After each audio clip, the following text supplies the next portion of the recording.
Yang berbahagia, di dalam Al-Quran, di dalam surat Ar-Rum ayat 41, Allah berfirman, Qul siru fil ardi fanzuru kaifa kana akibatul ladzina min qablik inna aktsaruhum musyrikin. Kata Allah di dalam Al-Quran, dalam surat Ar-Rum ayat 41, telah tampak kerusakan di darat dan di laut.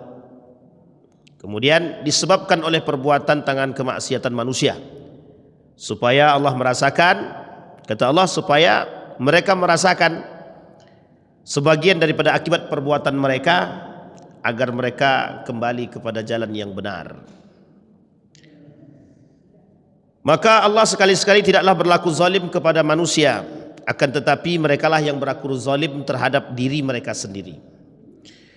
Fama kana Allahu liyuzlimahum walakin kanu anfusahum yazlimun. Kata Allah, Allah tidak menganiaya satu kaum kecuali mereka menganiaya diri mereka sendiri.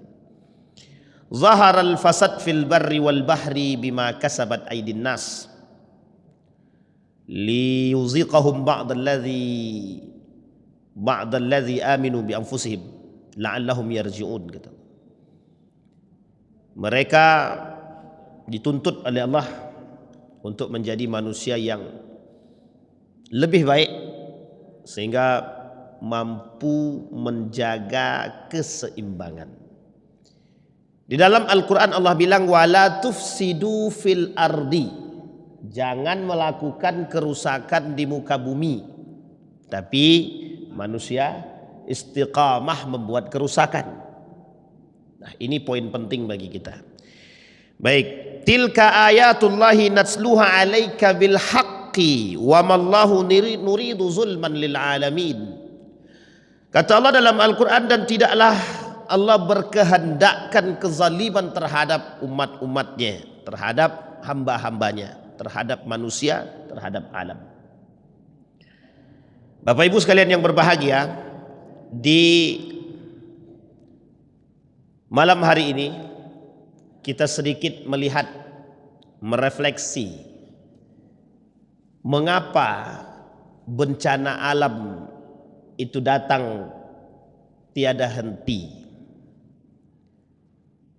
Kalau kita berbicara tentang persoalan musibah atau bencana, katakanlah bencana tersebut banjir, longsor, kebakaran. Kalau di Riau ini kebakaran, banjir. Kalau di Sumbar itu longsor, banjir. Kalau di Yogyakarta, di Jawa itu gempa, gunung meletus, tsunami. Hari ini 4, ya baru-baru inilah 4 kota, Aceh, Sumatera Barat, Sumatera Utara. Dan di Sumatera Utara termasuk yang paling parah.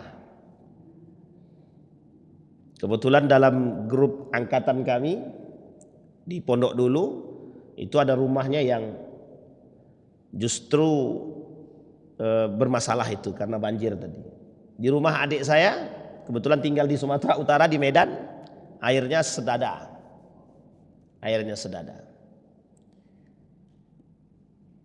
Bapak Ibu sekalian yang berbahagia, pernah saya melihat satu tulisan yang harus kita amati dan cermati bersama. Mungkinkah musibah itu karena kemaksiatan? Adakah kaitan antara kemaksiatan dengan musibah? Ini yang harus kita pahami. Sekarang kita perhatikan baik-baik. Secara garis besar, kalau kita melihat, yang pertama zina, itu sudah biasa hari ini. Kalau kita melihat maling, pencurian, begal, pembunuhan, biasa. Kalau kita lihat ribawinya, global, internasional, satu negara. Kalau kita melihat kezaliman yang lain, kemaksiatan yang lain, korupsinya sampai ada yang mengatakan 98%. Ini yang mengatakan ini perlu juga divalidkan kembali. Tapi bukan tanpa alasan. Mungkin dia mengatakan saking banyaknya pelaku korupsi di negara ini, hampir sulit ditemukan orang yang tidak korupsi. Itu bahasa dia. Kalau kita mungkin persentase kan mungkin 60-70% pelaku semua itu pelaku korupsi. Artinya semuanya kezaliman. Sekarang kita lihat kaum Nabi Saleh, apa kezaliman yang mereka lakukan? Yang pertama, tidak mau beriman kepada Allah. Ini tidak beriman, tidak percaya kepada Allah. Tapi pertanyaannya, apakah mereka beragama Islam? Tidak. Justru Nabi Saleh datang untuk memberikan risalah yang baru bagi mereka, untuk menyembah Tuhan yang satu. Mereka berpaling. Kata mereka kepada Nabi Saleh, tunjukkan kelebihanmu karena engkau berasal dari manusia biasa. Karena Nabi Saleh berasal dari manusia yang biasa, maka kata mereka, tunjukkan kelebihan seperti nabi-nabi sebelumnya. Ditunjukkan sama Nabi Saleh. Keluarlah onta Nabi Saleh yang Allah abadikan dalam Al-Quran. Apa dasar Allah mengabadikan dalam Al-Quran? Agar umat manusia, terkhususnya orang muslim, mengetahui betapa Allah itu memberikan sesuatu kepada orang yang betul-betul beriman. Karena ketika itu menunjukkan kelebihan dan menunjukkan bahwa Allah itu Ahad dan Esa, tidak bisa seperti sekarang. Apakah Allah harus menunjukkan kelebihan, menghantarkan bencana baru kita kemudian beriman? Kita perhatikan nanti, mana yang lebih berbahaya dan parah, manusia sekarang atau yang dahulu. Perhatikan baik-baik Bapak Ibu. Ketika unta Nabi Saleh diberikan onta, apa yang mereka lakukan? Ontanya dibunuh, ontanya yang dibunuh, dimatikan sama mereka, dipanah. Setelah dipanah, digorok. Artinya mereka semakin menentang Allah. Allah turunkan azab bagi mereka. Ingat kalimatnya ya, azab. Allah turunkan azab. Pertanyaannya, apakah itu bencana? Azab yang didatangi oleh Allah dalam berbentuk bencana dan musibah itu datang karena kemaksiatan mereka kepada Allah. Membunuh onta Nabi Saleh, tidak patuh kepada Allah. Satu. Yang kedua, Nabi Yunus alaihissalam. Nabi Yunus alaihissalam, ketidaktaatan mereka kepada Nabi Yunus atas perintah Allah. Nabi Yunus meninggalkan mereka dan berdoa kepada Allah agar Allah menurunkan bencana bagi mereka. Perhatikan kalimat ini. Ketika bencana itu turun kepada masyarakat, kepada penduduk negeri Nabi Yunus alaihissalam, fatubu ilallahi wa anbata minhu nabatan jayyidah. Perhatikan baik-baik. Pada poin yang pertama Nabi Saleh, Allah kasih azab yang berlebihan. Fir'aun Allah kasih azab yang berlebihan. Tapi pada masa Nabi Yunus tidak demikian. Mereka yang bertobat Allah kembalikan kepada kehidupan yang baik. Allah tumbuhkan tumbuhan-tumbuhan yang sempurna. Fa'amanu, dan mereka beriman. Kapan Allah kembalikan kepada mereka kesejahteraan itu? Ba'da'an aminu, setelah mereka beriman. Sekarang umat sekarang beriman sudah, muslim oke, tapi justru mereka yang berpaling daripada Allah Subhanahu wa taala. Ini kondisi kita sekarang. Maka ada pertanyaan, mungkinkah ini azab atau cobaan dari Allah? Ada yang mengatakan jangan kaitkan cobaan musibah itu dengan azab. Baik, kita tampung. Jangan kaitkan musibah itu dengan agama. Oke, kita tampung. Ketika ada gempa bumi, mereka katakan pergeseran lempeng bumi. Oke, kita terima. Tapi mengapa keajaiban Allah turunkan ketika kasus tsunami? Kenapa keajaiban Allah turunkan? Harusnya manusia bisa berpikir dengan demikian. Ketika kaum Nabi Lut, kenapa mereka dihancurkan oleh Allah? Alasannya adalah mereka semua melakukan perbuatan zina. Tempat yang diharam, bukan yang diharamkan, yang dilarang oleh Rasulullah. Al-ula misalkan Madain pada masa Nabi Saleh alaihissalam, yang dilarang oleh Nabi untuk diziarahi justru dijadikan tempat wisata.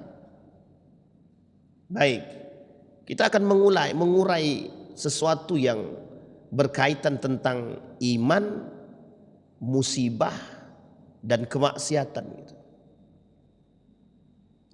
Ketika Nabi Saleh, penduduk Nabi Saleh, mereka diberikan bencana oleh Allah, mereka beriman. Allah kasih kesejahteraan. Nabi Sulaiman, Nabi Daud alaihissalam, Allah berikan kesejahteraan. Tapi dengan catatan beriman. Kata Allah, kalaulah satu kampung itu beriman, ta'ifatun gitu, beriman kepadaku, kata Allah, apa yang tidak Allah bisa kasih? Sekarang mohon maaf Bapak Ibu, mungkin sebagian para pakar mengatakan tidak ada kaitannya dengan agama. Tapi kita mengatakan hari ini, di mana titik tidak pernah kita, di mana satu daerah di muka bumi ini yang tidak kita temukan ada unsur ribawinya? Gak ada. Sekarang pertanyaannya, mungkinkah bagi Allah memerangi orang-orang pelaku riba? Mungkin. Mungkinkah bagi Allah menenggelamkan satu kaum yang mohon maaf pelaku kemaksiatan? Mungkin. Sangat mungkin sekali bagi Allah. Allah punya kuasa. Yang harus kita buka sekarang adalah mata kita dan telinga kita. Mengapa manusia hari ini tidak mau beriman dengan baik kepada Allah? Itu pertanyaan kita. Kami yang dah tua-tua ini tak perlu lagi Ustaz. Mungkin. Tapi ada peran lainkah di balik itu? Ada. Memberikan peringatan kepada yang lebih muda. Dan ini kerjasama. Ini dari sisi bencana. Sekarang kita perhatikan dari sisi kehancuran. Ada tulisan mengatakan musibah sebabnya rusaknya akidah. Benar. Kerusakan akidah bisa menyebabkan datangnya bencana. Sangat. Kalau kita rujuk kepada masalah para anbiya, semua mereka diberikan ujian dan azab oleh Allah karena mereka tidak beriman kepada Allah. Azab akidah. Kita ambil contoh. Ketika semua para nabi diberikan kelebihan, termasuk Nabi Isa alaihissalam, diberikan kelebihan oleh Allah Subhanahu wa taala untuk mengajak orang beriman kepada Allah. Apa yang mereka lakukan? Hanya saja Bapak Ibu sekalian yang berbahagia, Rasulullah meminta kepada Allah jangan turunkan azab kepada umatnya. Itu kalau Rasulullah minta pada saatnya, sudah habis Pak, tidak ada kehidupan lagi, habis. Kenapa demikian? Karena Rasulullah, perbedaan Rasulullah dengan nabi-nabi sebelumnya, tidak berdoa kepada Allah untuk dimintakan azab bagi mereka, bagi kita. Tapi seandainya Allah mengadakan tangan, Rasulullah mengadakan tangan, ya Allah hancurkan, berikan azab kepada mereka, habis Pak. Tapi Rasulullah tidak mau. Maka yang Rasulullah turunkan dua saja, Al-Quran dan hadis dan sunnah, agar kita selamat.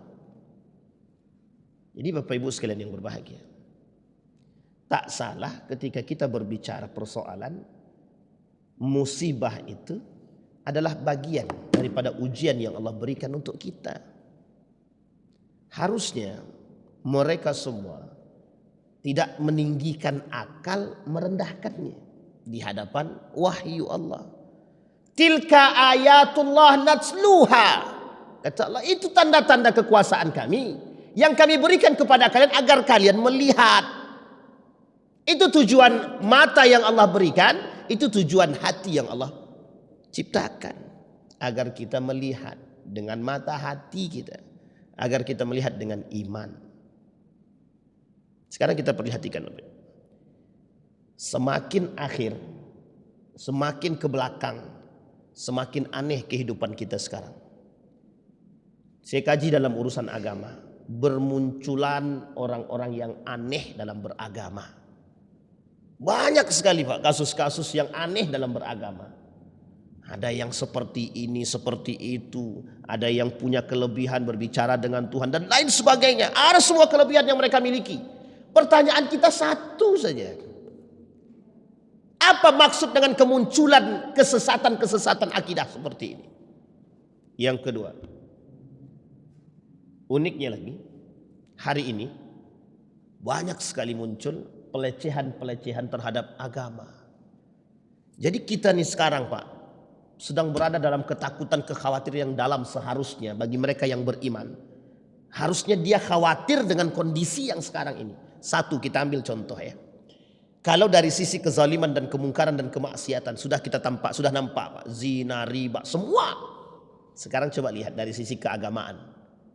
Ada orang yang menghalalkan zina, ada orang yang membolehkan nikah beda agama, ada orang yang mengatakan bahwa Al-Quran itu adalah palsu, ada orang yang mengatakan Muhammad itu penipu, ada orang yang berani mengatakan bahwa melecehkan bahwa Al-Quran mereka lecehkan, mereka injak, mereka duduki, Allah mereka, bahkan Indosiar itu kalimat tauhid yang mereka permainkan. Coba bayangkan. Pertanyaannya adalah mengapa sebrutal ini dunia ini sekarang? Jawabannya sederhana. Karena tidak ada nabi. Pada saat itu nabi cuma mengadahkan tangan, ya Allah berikan turunkan azabmu hancur semua. Tapi ketika itu mereka tidak beriman kepada Allah. Yang menjadi masalah kita hari ini, manusia pelaku beriman kepada Allah tapi justru mereka yang merusak. Ini yang disebut dalam Al-Quran. Zaharal fasad fil barri wal bahri bima kasabat aydin nas. Poin yang ingin kita angkat, satu, pahami bahwa setiap cobaan yang Allah berikan hari ini kepada kita, mulai dari kerusakan, mulai dari kehancuran, mulai dari bencana alam, disebabkan ulah tangan manusia itu sendiri. Itulah ulah kita. Kita ambil contoh di Riau ini. Penebang-penebang pohon liar yang membakar pohon-pohon liar. Perhatikan dampaknya apa?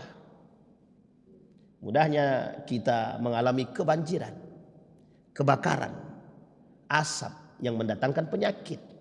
Pertanyaannya adalah, bagi mereka yang melakukan penebangan pohon dengan secara brutal dan liar, apa mereka berpikir dengan akal? Tidak. Sekarang kedua, apakah mereka berpikir yang membakar lahan itu penyakit bagi orang yang menghirup asapnya? Tidak. Pertanyaannya lagi, apakah pelakunya muslim? Muslim. Bayangkan. Mengapa mereka tidak berpikir dengan akal mereka? Kalau mereka melakukan ini, banyak penyakit yang muncul dan kerusakan. Disinilah yang disebut oleh Nabi ketika dalam hadisnya sahabat bertanya, wa ma'ana uqulana. Kata para sahabat kepada Nabi, ya Rasulullah, ketika itu akal kami kan bersama kami. Dijawab sama Rasulullah, tuntaza'u. Akal kalian ketika itu hilang. Akal sehat kalian ketika itu tidak ada, kata Nabi. Tidak nampak akal sehat itu. Sekarang kondisinya Pak, kita hari ini akal yang sehat kita dahulu hanya dimiliki orang-orang yang beriman. Bagi mereka yang tak beriman justru tak punya akal. Kita lihat apa sebab? Kepentingan sendiri, kepentingan kelompok, kepentingan seseorang. Allah sebutkan dalam Al-Quran. Apa yang Allah sebutkan? Kerusakan itu disebabkan oleh tangan mereka sendiri. Dan kezaliman yang mereka lakukan adalah kembali kepada mereka sendiri. Asal perbuatan satu orang, yang lain menikmati, manusia yang menikmati dampaknya. Banjir, bencana-bencana alam yang lain. Kita hari ini Pak, sangat-sangat sedih. Setelah kasus tsunami yang dulu pernah besar terjadi, hari ini Allah tunjukkan kembali. Sekarang saya tanya kepada kita semua, mudah nggak bagi Allah untuk mengembalikan atau menenggelamkan dunia ini? Sangat mudah sekali. Dalam waktu yang sangat singkat sekali, illegal logging yang begitu berat bisa dibawa oleh air begitu saja, hilang. Mobil dari besi yang dibuat bisa menggenang begitu saja. Kapan Allah ingin angkat, angkat. Kapan Allah ingin miskinkan, Allah miskinkan. Kapan Allah ingin hancurkan, Allah hancurkan. Pertanyaannya adalah, Tidakkah kita takut dengan hal tersebut? Meskipun datangnya cuma sekali setahun atau mungkin beberapa tahun baru datang, tapi tidakkah kita takut? Tidakkah kita khawatir? Artinya apa? Bagi orang beriman, dia akan melihat yang namanya musibah akan menjadi ujian bagi orang-orang beriman. Nah, orang beriman melihat musibah itu akan menjadi poin penting untuk pengangkatan derajat. Manusia lalai dengan Allah, Allah kasih, Pak. Apa yang kalian mau dari dunia Allah kasih. Tapi ketika Anda lalai daripada aku, kata Allah, Allah ambil semua. Manusia cuma bisa gigit jari. Ada yang sanggup mengambil mobil yang tergenang? Tidak ada. Ada yang sanggup mengambil kayu-kayu illegal logging yang tergenang? Tidak ada satupun, Pak. Satupun tidak ada yang berani. Tapi mengapa mereka sebelum kejadian itu merasa berkuasa di hadapan Allah, seolah-olah semua itu mereka lakukan demi kepentingan mereka sendiri. Bapak Ibu sekalian yang berbahagia, saya kembalikan kepada kasus. Pertanyaan kita sekarang adalah, bisakah musibah itu merusak akidah kita? Bisa. Satu, kalau kita mengatakan musibah itu disebabkan karena bencana alam. Ingat Bapak Ibu, bencana alam tidak akan pernah terjadi kalau tidak kehendak Allah. Tidak akan terjadi, tidak akan. Ini titik temunya, Pak. Maka musibah, bencana alam yang terjadi bukan hanya karena faktor ilmiah. Kalau Allah berkehendak berkata tidak, tidak. Kalau Allah berkata iya, iya. Sekalipun sudah saatnya kalau Allah kata tidak, tidak. Ini akidah. Jangan rusak akidah orang-orang mukmin dengan mengatakan, oh ini bencana alam, oh ini karena geseran lempeng bumi. Bukan.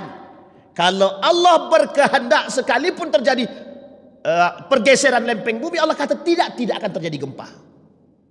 Dan ini kekuatan keimanan yang harus ditanam. Maka di satu sisi keilmuan harus dibarengi dengan iman. Satu sisi bencana alam muncul karena penyebabnya alam, betul. Tapi satu sisi itu kehendaknya Allah yang harus kita pahami. Orang beriman harus berani menangkap ini. Orang beriman harus meninggikan ini. Ini akidah. Kalau kita pahami banjir bukan karena Allah, kalau kita pahami semua bencana alam bukan karena Allah, kapan kita berimannya? Sehingga mohon maaf, orang yang dalam kondisi beriman yang dapatkan ujian, mereka lah orang yang diangkat oleh Allah derajatnya. Nah, inilah yang disebabkan musibah menyebabkan dangkalnya akidah. Musibah menyebabkan hilangnya akidah. Kenapa? Manusia ketika mendapat musibah bukan justru datang kepada Allah, tapi justru datang kepada manusia. Coba perhatikan secara spontan. Ketika mereka mendapatkan kenikmatan, mereka berfoya-foya. Tapi ketika dapat musibah, Allah, astagfirullah, astagfirullah. Itu kalimat yang spontan mereka ucapkan. Kenapa? Sesungguhnya orang yang beriman itu tahu dia tempat kembali.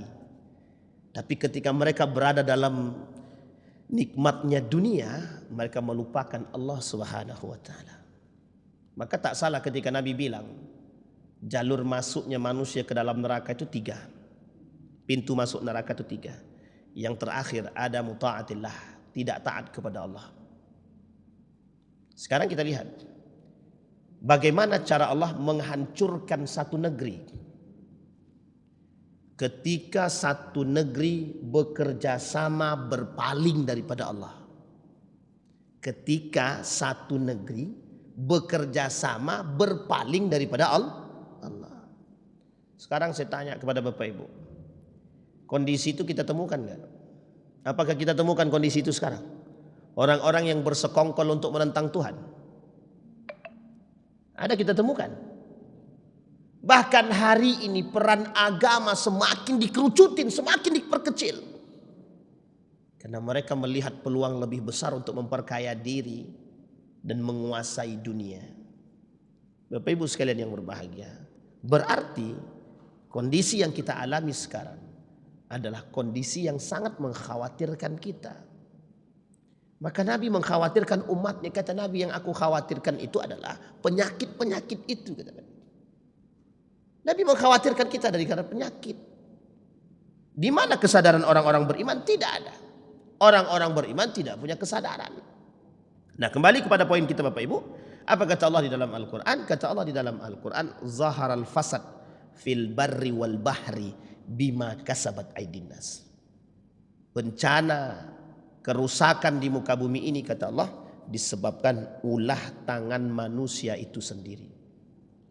Yang ketiga, adakah musibah menyebabkan dangkal akidah? Ada.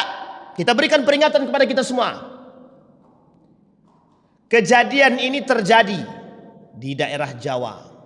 Ketika terjadi gempa dan ketika terjadi gunung meletus, mereka merubah akidah mereka hanya karena persoalan makan.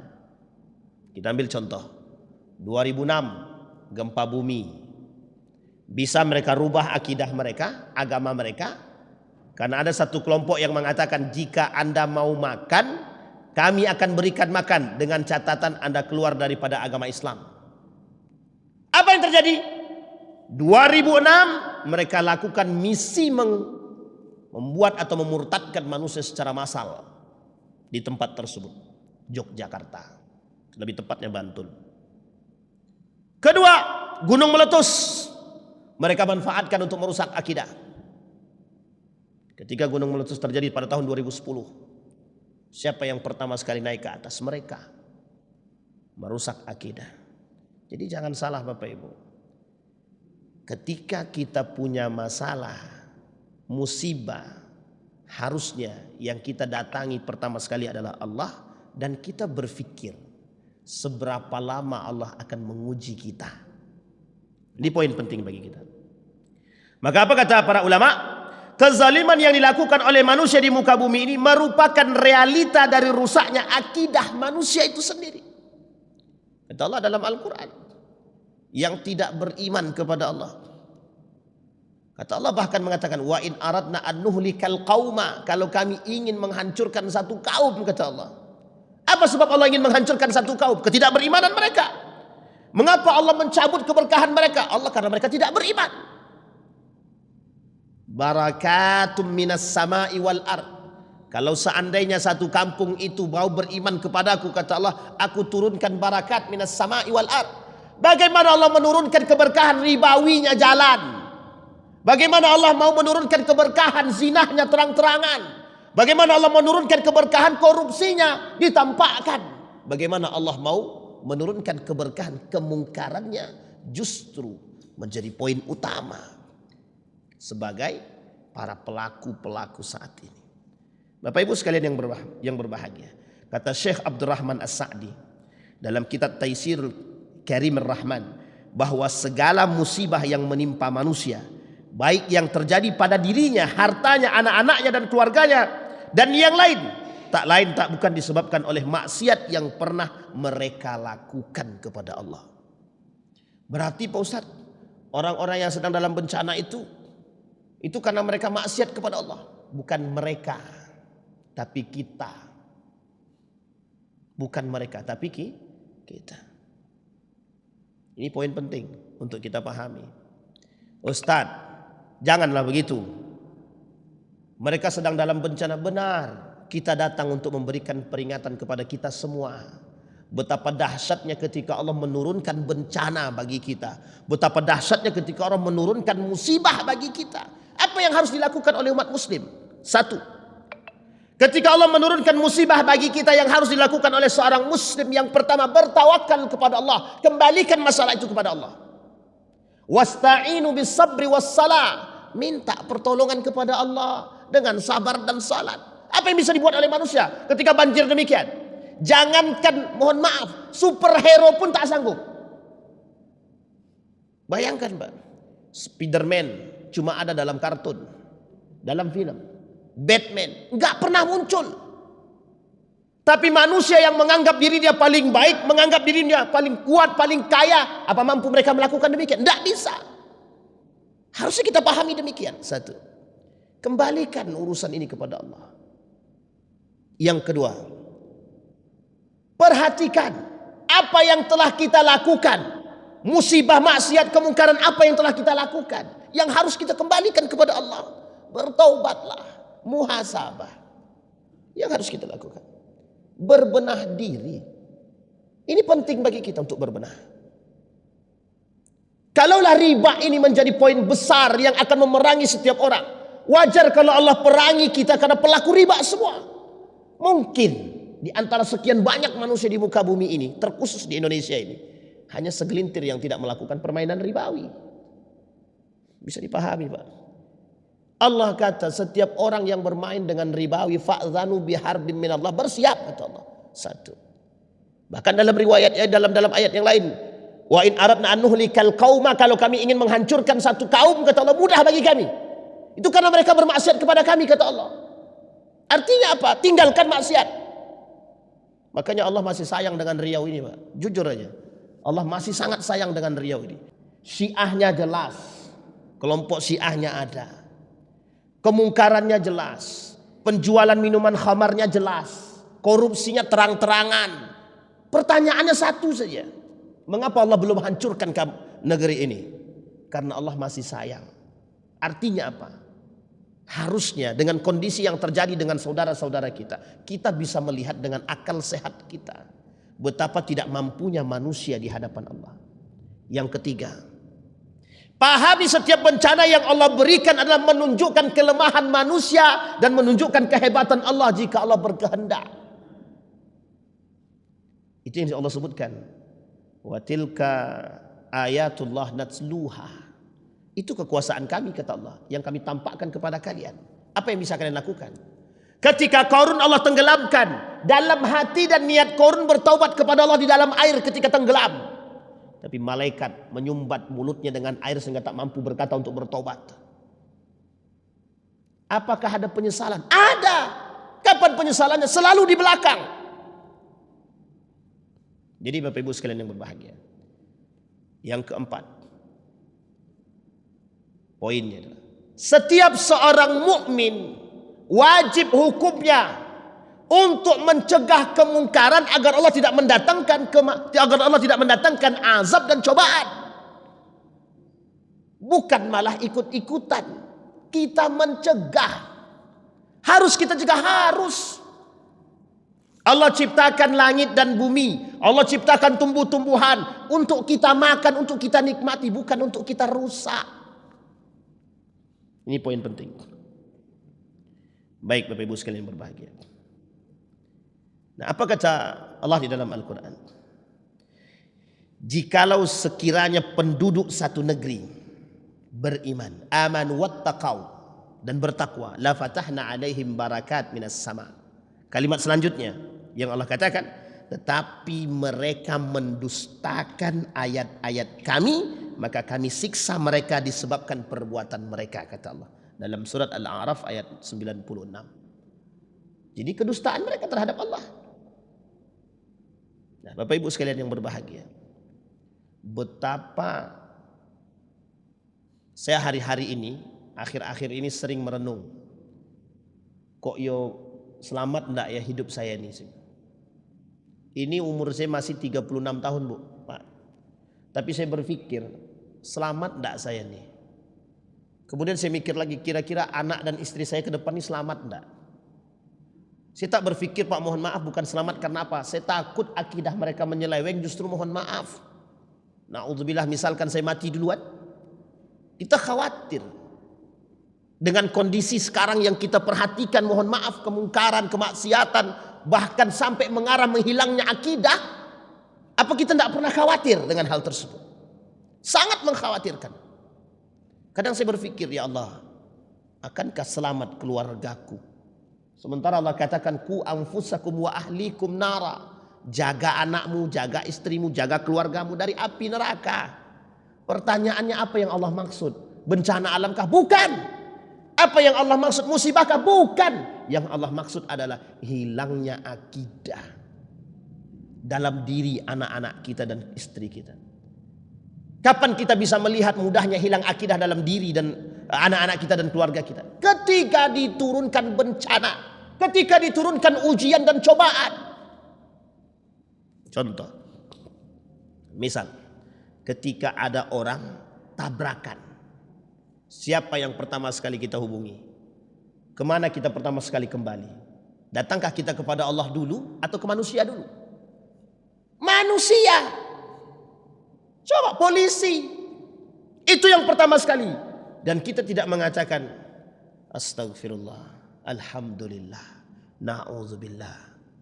Tapi kita datang dulu kepada polisi, kita bertengkar dulu. Sama dengan kasusnya bencana, Pak. Maka jangan salah ketika Allah mencabut keberkahan dan kenikmatan satu negeri, itu karena berpalingnya mereka daripada Allah Subhanahu wa taala. Bapak Ibu, siap tuh? Boleh tuh?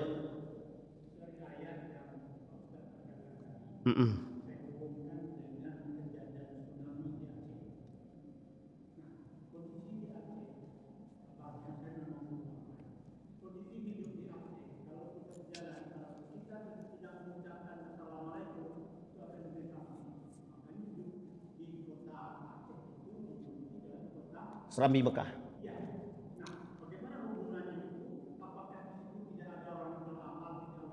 Baik. Sama-sama. Bapak Ibu sekalian yang berbahagia. Kondisi itu ketika Allah ingin mengambil pelajaran bagi setiap manusia, Allah tidak pandang dimanapun. Tidak pandang dimanapun. Bisa jadi Aceh, bisa jadi Sumatera Utara, bisa jadi Mekah. Kita ambil contoh Indonesia. Bisa saja Allah hancurkan negara-negara tempat-tempat tertentu hanya untuk manusia agar mengambil pelajaran. Mungkin Aceh termasuk kota yang paling beriman dalam pandangan kita, tapi kita nggak tahu di sisi yang lain. Apakah ada kaitannya Aceh dengan Riau? Apa ada kaitannya Aceh dengan yang lain? Ada. Masih satu kesatuan. Allah hanya membenamkan sebagian negeri. Apakah ada dengan kemaksiatan? Ada kaitan? Mesti ada kemaksiatan. Bahkan ditemukan ladang ganja terbesar di Aceh. Ladang ganja terbesar di Aceh itu. Apa kaitannya dengan bencana yang Allah berikan? Apakah ada kaitannya dengan kemaksiatan dan kezaliman? Tentu ada. Tentu ada. Kita tidak tahu. Di balik sesuatu yang Allah uji, yang Allah turunkan, pasti ada penyebabnya. Kita ambil contoh. Ketika Nabi Sulaiman alaihissalam diberikan oleh Allah kelebihan. Tapi yang menjadi masalah adalah apakah Nabi Sulaiman kampungnya karena beriman, apakah kampungnya tidak diuji? Diuji oleh Allah. Setelah wafatnya Nabi Sulaiman, apa yang terjadi? Hampir banyak yang berpaling daripada Islam. Nabi Muhammad. Siapa Nabi Muhammad itu? Rasulullah. Beriman ke semua? Beriman. Ketika satu kampung beriman, akankah Allah uji? Bahkan ketika Nabi pindah di Madinah, ujiannya lebih berat ketimbang Nabi berada di Mekah. Di Mekah hanya lawannya kafir Quraisy. Di Madinah munafik, kafir Yahudi Nasrani. Lawannya. Sekarang kita tanya, mengapa Allah hancurkan Madinah pada masa Yazid bin Muawiyah? Apakah kampung itu tidak beriman? Beriman. Mengapa mereka mau datang ke Mekah ingin menghancurkan mereka? Apakah Mekah tidak beriman? Apakah tidak Babilonia, Irak sekarang tidak beriman? Beriman pada masanya. Ali bin Abi Thalib. Tapi mengapa menjadi satu negeri yang tidak direkomendasikan oleh baginda Nabi? Jadi artinya ketika Allah berkehendak menghancurkan satu kaum untuk mengambilkan pelajaran, Allah ingin katakan sekalipun yang beriman saja kami bisa angkat bagaimana mereka yang tidak beriman. Dan ini poin penting bagi kita, Pak. Kita rujuk kepada sejarah. Sejarah itu menjadi pelajaran penting bagi kita untuk kita ambil.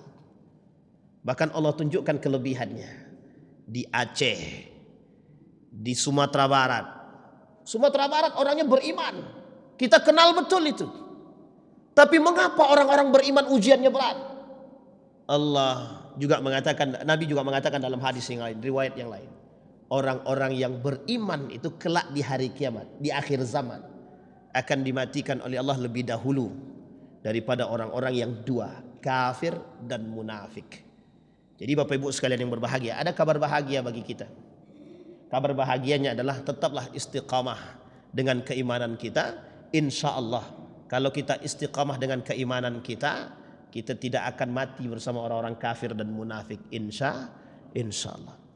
Dan Bapak Ibu sekalian yang berbahagia, memperkuat akidah di akhir zaman, di tengah gemerlapnya dunia saat ini, adalah hal yang sangat berat untuk kita lakukan. Cuma kalau sendiri semakin terasa berat. Maka saatnya kita bersama bagaimana cara kita mencegah kemungkaran biar ujian dan cobaan serta azab tidak turun bagi kita, terkhusus di tanah Melayu yang mohon maaf kemungkaran itu makin hari makin tampak di tengah kita. Semoga Allah tidak menurunkan azabnya dan kemurkaannya bagi kita semua.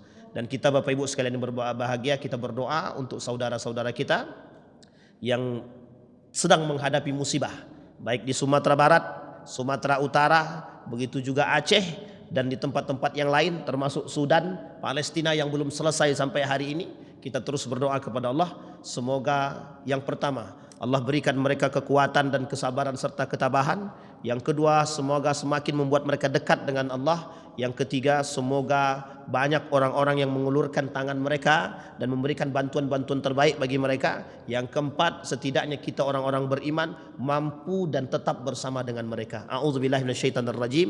Bismillahirrahmanirrahim. Hamdas syakirin, hamdan naimin, hamdan yuwafi ni'amahu wa yukafi'u mazidah. Ya Rabbana lakal hamdu kama yanbaghi li jalali wajhikal karim wa azimi sultanik. Allahumma inna ala dzikrika wa syukrika wa husna ibadatik. Allahumma inna nas'aluka khaira hadzal makan wa khaira ma fihi wa khaira ahli, wa na'udzubika min syarri hadzal makan wa syarri ma fihi wa syarri ahli. Allahumma rzuqna rizqan halalan tayyiban mubarak wa anta khairur raziqin.